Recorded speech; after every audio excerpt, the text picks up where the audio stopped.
Assalamualaikum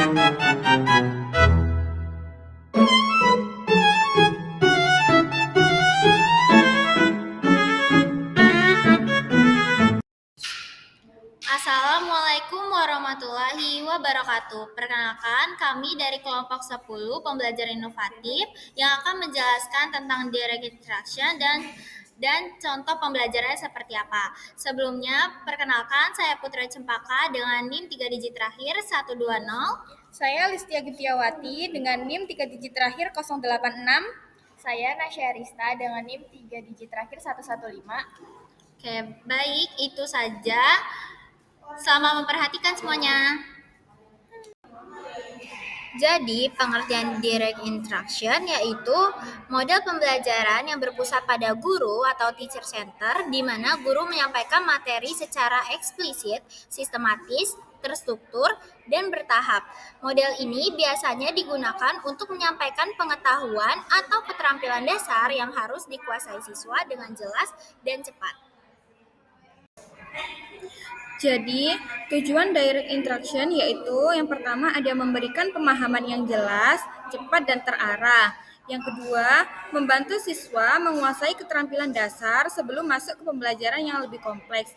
Dan yang terakhir, meminimalkan kesalahan pemahaman karena semua langkah dijelaskan secara rinci. Selanjutnya ada direct instruction. Pertama, guru aktif mengontrol jalannya pembelajaran, materi disajikan bertahap dan sistematis, ada kombinasi penjelasan, demonstrasi, latihan terstruktur, hingga latihan mandiri.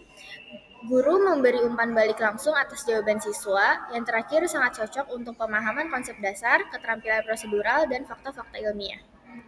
Assalamualaikum warahmatullahi wabarakatuh. Ibu mau nanya dulu nih, kabar kalian hari ini gimana? Alhamdulillah baik Ibu. Nasya baik juga. Oke. Sekarang kita masuk ke pembelajaran yaitu sistem pernapasan manusia. Ada yang tahu nggak? Misalnya kalau kalian berlari, nanti napas kalian itu akan terasa seperti apa? Oke, Rizky ya. Itu Bu.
kayak anggur gitu. Bisa dipahami? Bisa, Ibu.